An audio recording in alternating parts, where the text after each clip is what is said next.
Hello, ഇതേ നോക്കിയേ, തങ്ക ചേച്ചി വന്നിട്ടാ. അപ്പൊ ഇന്ന് ഇവിടെ വന്നിക്കണത് ഒരു ചെമ്മീത്തിന്റെ തോരനായിട്ടാണ്. വാ, നമുക്ക് എല്ലാവർക്കും കാണാം. അപ്പൊ അതേ ഞാനിവിടെ ഒരു 350 ഗ്രാം ഉണ്ടാവും കേട്ടോ ഈ ചെമ്മീൻ. നന്നായിട്ട് ക്ലീൻ ചെയ്തെടുത്തതാണ് കേട്ടോ. ഞാനിവിടെ ഒരു ചട്ടിയിലോട്ട് ഇട്ട് കൊടുക്കണം കേട്ടോ. ഇനി നമുക്ക് ഇതിലോട്ടില്ലേ ഒരു ടീസ്പൂൺ മുളക് പൊടി, ഒരു 1/4 ടീസ്പൂൺ മഞ്ഞൾപ്പൊടി, 1/2 ടീസ്പൂൺ ഉപ്പ് ഇട്ടിട്ട് ഒന്ന് കൈ വെച്ചിട്ടൊന്ന് നന്നായിട്ടൊന്ന് തിരുമ്മി കൊടുക്കാം കേട്ടോ.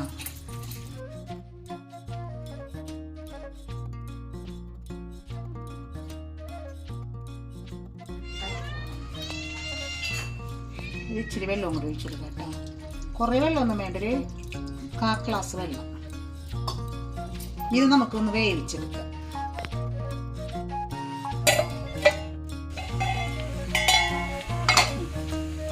അപ്പോൾ നമ്മുടെ ചെമ്മീത്തിലെ വെള്ളമൊക്കെ വറ്റി വന്നിട്ടുണ്ട്. ഇനി ചെമ്മീൻ വെന്തിട്ടുണ്ട്.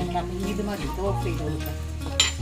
എന്നിട്ട് നമുക്കില്ലേ ഇതൊന്ന് പയ്യെ ഒന്ന് ചൂടാറിയതിന് ശേഷം നമുക്ക് ചതച്ചെടുക്കുന്നുണ്ട്. അപ്പം ഇതൊന്ന് ചൂടാറുന്നത് നല്ലപോലെ ആറെടുക്കാം. നമുക്കൊരു മിക്സിയുടെ ജാർ എടുത്തിട്ടില്ലേ ഒരു 3/4 കപ്പ് തേങ്ങ ഇട്ട് കൊടുക്കാം.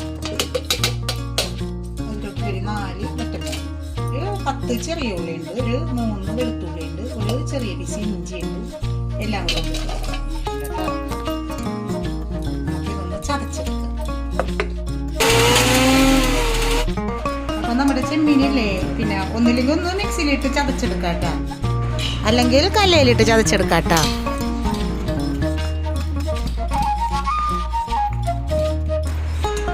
എല്ലാ ചെമ്മീനും ഇങ്ങനെ ചതച്ചെടുത്തിട്ടുണ്ട്. ചട്ടി ചൂടായതിനു ശേഷം നമുക്കില്ലേ ഒരു സ്പൂൺ വെളിച്ചെണ്ണ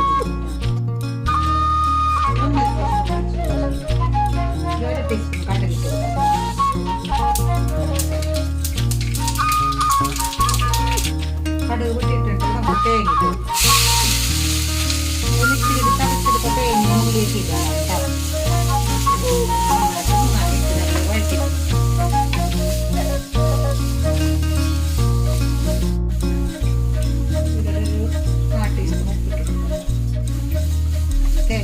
പച്ചമണം മാറില്ല, ഈ തേങ്ങയുടെ കളറൊക്കെ മാറി വരുമ്പോൾ നമുക്ക് ചെമ്മീൻ ഇട്ട് കൊടുക്കാം. നമ്മുടെ തേങ്ങയുടെ കളറൊക്കെ മാറി വന്നിട്ടുണ്ട്. നമുക്ക് ഇനി ചെമ്മീൻ ഇട്ട് കൊടുക്കാം. ഒരു 2 മിനിറ്റും കൂടി ഒന്ന് നന്നായിട്ട് ഇളക്കിയെടുക്കാം. കുറച്ച് കറിവേപ്പില ഇട്ട് കൊടുക്കാം.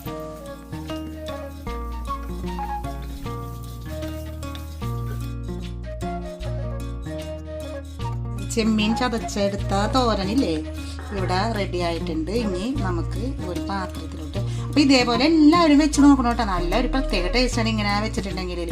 ഒന്നും പറയാനുണ്ടാവില്ല. ഇതിപ്പോൾ ഞാൻ വെച്ചതുകൊണ്ട് പറയണതല്ല കേട്ടോ. നിങ്ങൾ ഒന്ന് ഇതുപോലെ ഒന്ന് വെച്ച് നോക്കുക. അപ്പം നമുക്ക് അതിൻ്റെ ടേസ്റ്റ് നമ്മുടെ നാവിൽ നിന്ന് പോകില്ല. അപ്പം എല്ലാവരും ഇതൊന്ന് ട്രൈ ചെയ്ത് നോക്കണം കേട്ടോ. അത്തരത്തിലുള്ള